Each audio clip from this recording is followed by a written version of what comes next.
Al-Anfal ayat 2. Innamal mu'minuna alladzina idza dzukirallahu wajilat qulubuhum. Ciri orang yang imannya sampai ke hati itu, cara ngeceknya kata Allah, kalau diperdengarkan disebutkan nama Allah, ada konfirmasi di hatinya, ada getaran.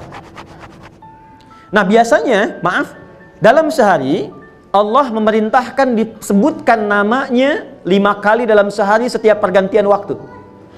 Subuh, ke siang zuhur, ke sore asar, ke maghrib, ke isya. Diperintahkan, diperdengarkan pada semua manusia yang masih punya telinga. Telinga dalam bahasa Arab disebut udhun, jamaknya disebut adzan. Karena itu lafaz pertama saat adzan dikumandangkan kalimatnya apa? Allah. Allahu Akbar, Allahu Akbar. Pernah nggak merasakan begini? Allahu Akbar, Allahu Akbar. Begitu mendengar kalimat itu ada getaran di hati kita, sudah adzan. Nah itu konfirmasi iman sudah sampai ke hati. Dan itu nggak mungkin bisa dirasakan kecuali oleh orang yang sudah punya iman. Kalau nggak ada imannya nggak akan punya getaran yang sama begitu, nggak ada. Kan beda kan? Ada getaran cinta, getaran iman, getaran kalau ada polisi depan kita melanggar lalu lintas itu kan? Getarannya lain. Allahu Akbar, Allahu Akbar. Kencang banget suara apaan sih ini? Beda. Nah, iman standar, lagi-lagi standar nih. Iman standar itu konfirmasinya begitu diucapkan langsung ada getaran. Itu standar iman. Allahu Akbar, Allahu Akbar. Subuh misalnya jam 4:06. 4:06. Allahu Akbar, Allahu Akbar. Ada getaran, cepat bangun, sudah adzan. Nah, itu menunjukkan imannya standar.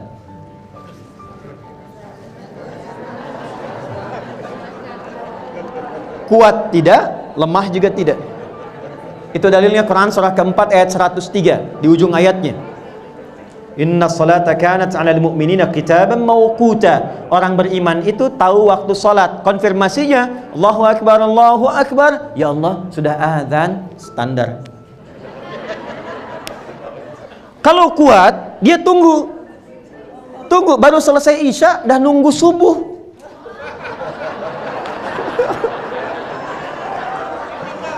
Bukan nggak tidur. Dia tahu waktu subuh 4:06, dia pengen bangun jam 3. Dia mau siap-siap sebelum dipanggil. Itu menandakan imannya sedang kuat, tinggi. Yang repot itu dipanggil jam 4:06, baru sadar jam 6:04.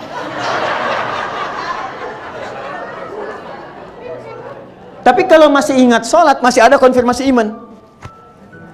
Yang bahaya itu begini, mengaku beriman, mengaku muslim, di KTP-nya Islam, tapi nggak ada getaran di jiwanya. Allahu Akbar, netral aja, sholat tidak dikerjakan, puasa dilewati. Nah ini yang dimaksudkan iman bermasalah, qalbun mayyit. Nah saya mau ke sini, saya teruskan lagi. Syarat pertama, Bapak Ibu sekalian, untuk mendapatkan surga Firdaus itu harus dikonfirmasi keberadaan iman dalam diri kita. Nah, ini masing-masing yang bisa menilai diri masing-masing. Jadi kalau kita merasa ingin memasuki surga Firdaus, mulai sekarang konfirmasikan kekuatan iman itu melekat dalam hati kita.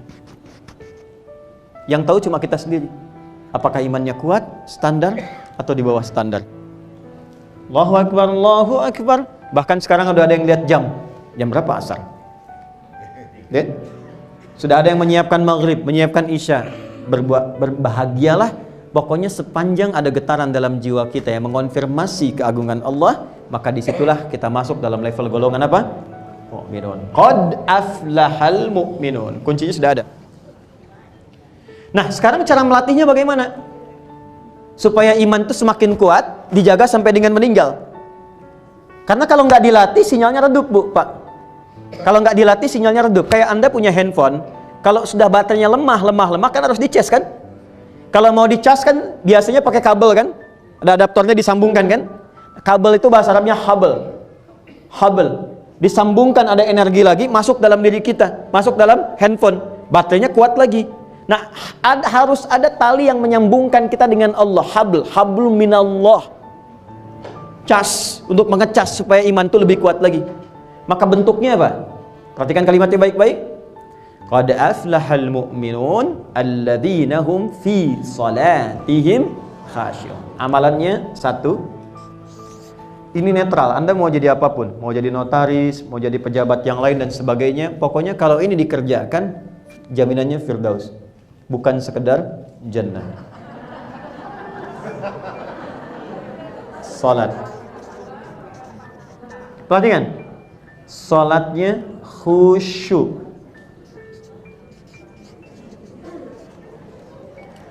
Anda mau masuk surga yang standar, jannah, yang penting salat.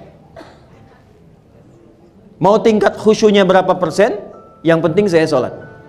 Tapi ketika level Anda ingin dinaikkan, saya pengen firdaus, kata Allah konfirmasikan, alladzina hum fi salatihim khashi'un. Maka calon penghuni surga firdaus itu tidak akan dia menunaikan salat kecuali berusaha menunaikan dengan khusyuk semampu yang bisa dia lakukan. Itu beda rasanya. Nanti kita akan detilkan ini. Tenang, ya, ini baru poinnya saja. Kan sampai Isya kita. Ya. Betul ya? 2. Nanti kita belajar, Pak, apa itu khusyuk, kan belum dibahas. 2. Walladzina hum 'anil lagwi mu'ridun. Hati-hati, ini pasti akan melekat pada pekerjaan. Hati-hati ya. Walladzina hum, ciri kedua, 'anil lagwi mu'ridun, selalu menghindari, menjauhi segala yang tidak penting. Segala yang sia-sia. Menghindari yang tidak penting. Maaf, Bapak keluar dari sini, Ibu keluar, banyak hal yang bisa dipandang. Ada yang bermanfaat atau ada yang tidak bermanfaat. Ada yang penting, ada yang tidak penting. Calon penghuni firdaus tidak akan melihat kecuali yang bermanfaat dan penting saja. Ketika yang dilihat tidak penting, dia palingkan. Itu detailnya ada di Quran, surah yang ke-24 ayat 30 untuk laki-laki, ayat 31 untuk perempuan.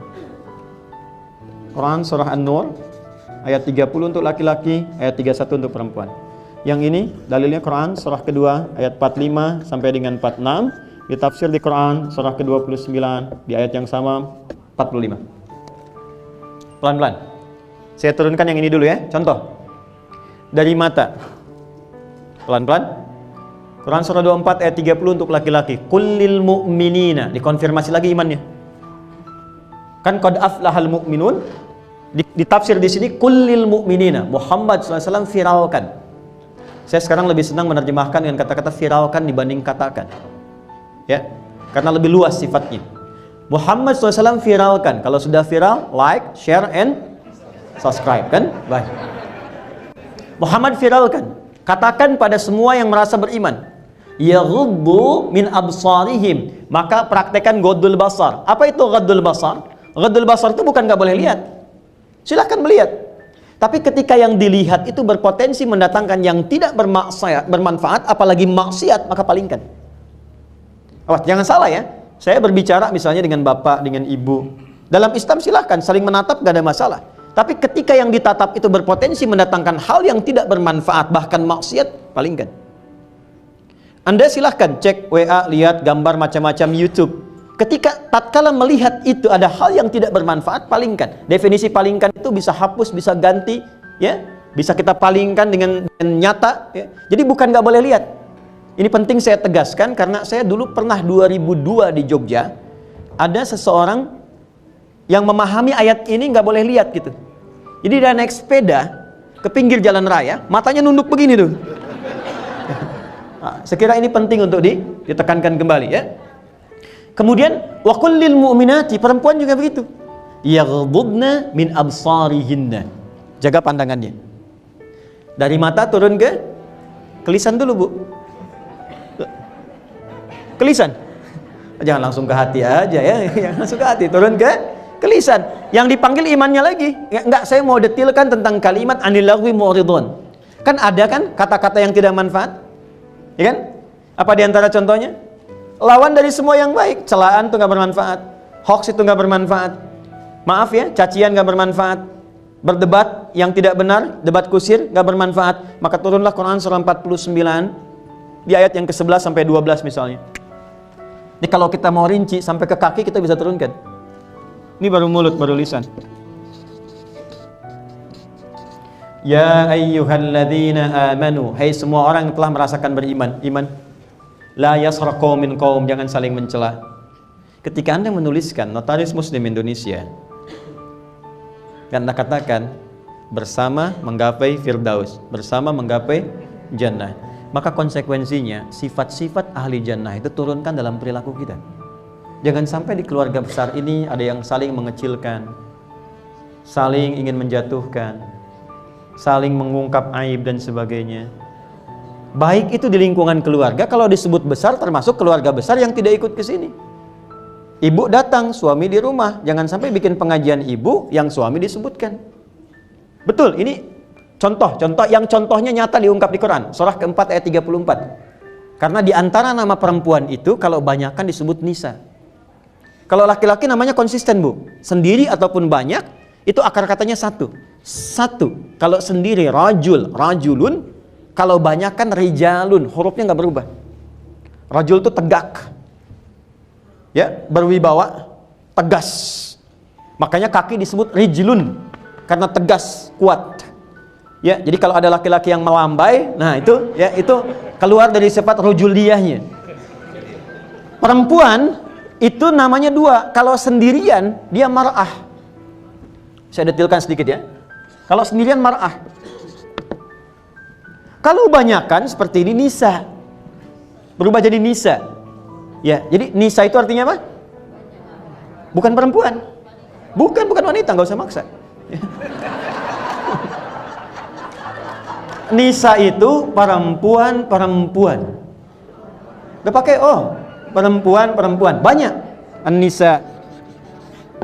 Tapi kalau sendirian dia mar'ah. Mar'ah itu dari kata muru'ah seperti mir'ah. Maknanya 3. Satu yang senang tampil indah. Makanya perempuan disebut dengan mar'ah karena memang cenderung pada keindahan. Ya, dan itu biasa.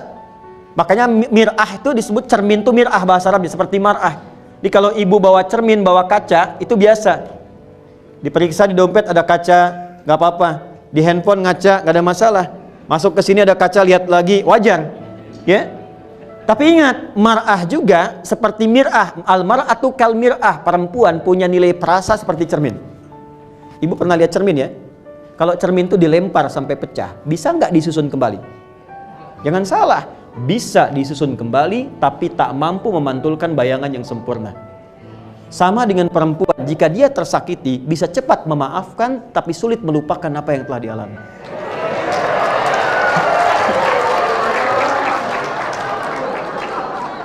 Enggak, ini saya serius, ini bahasa Quran. Jadi kalau Anda punya persoalan dengan istri sekarang, rekening listrik 20 tahun yang lalu, ikut lagi. Itu marah. Tapi ketika dia bersama, namanya berubah dari mar'ah menjadi nisa. Nisa itu apa? Dari kata nasa, senang mengungkapkan apa yang dirasakan.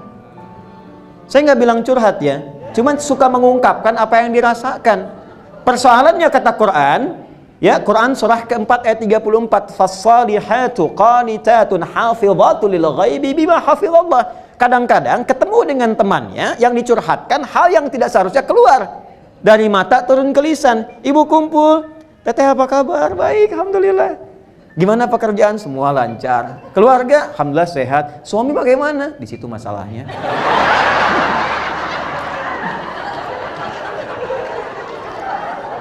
Hati-hati ya. Hati-hati. Ngur mulut tuh. Wah, silangkan yang nggak penting. Sekarang nggak harus pengajian, Pak. Sudah bangun pagi, pasang status. Hati-hati. Ini ada bahasa Quran gini. Wa idza ja'ahum amrum minal amni awil khaufi adza'u bih. Itu sudah ada ayatnya. Ciri orang sakit, ciri masyarakat sakit itu semua diupdate. Semua di-broadcast. Itu ciri orang sakit.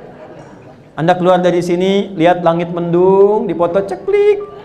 Sekitar Bintaro mendung. Itu sakit itu. Itu sakit. Calon penghuni Firdaus hanya mengupload yang bermanfaat saja. Ingat ya. Awas. Satu hari satu hadis. Satu hari satu ayat. Sehari tampilkan nih anak-anak kita, binaan kita yang penghafal Quran. Kita sudah sampai mana ya? Alhamdulillah kita sudah diberikan rezeki oleh Allah, sudah sampai Cianjur. Itu rumah-rumah yang saya kan di kanan bikin posko, Pak Bu. Kami dari hari pertama gempa Wahker sudah ada di sana. bikin posko, tenda-tenda disusun kayak jadi komplek kembali, dapur umum, sekarang kita mau bangunkan masjid, tapi satu hal yang menyentuh jiwa yang paling dalam, hancur rata rumah-rumah.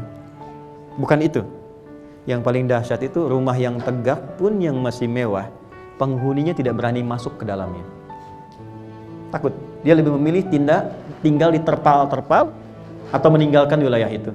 Saya bertanya dalam diri saya, kalau bekerja keras, berangkat gelap, pulang gelap, bertahun-tahun membangun seperti ini hanya untuk ditinggalkan, lalu apa manfaat pekerjaan yang telah dilakukan? Jadi kalau sekarang Anda, saya, kita hanya beraktivitas dan mengumpulkan dan yakin akan ditinggalkan semua itu, bahkan diberikan oleh ujian oleh Allah seketika bisa dihilangkan, maka tidak akan ada yang bisa dirasakan dalam kebahagiaan. Kecewa, capek, lelah, mengadu, dan sebagainya. Penghuni surga Firdaus menjaga marwahnya di hadapan Allah sehingga dia hanya mengerjakan segala yang bermanfaat dan dengan itulah dijauhkan dari kekecewaan dalam kehidupan.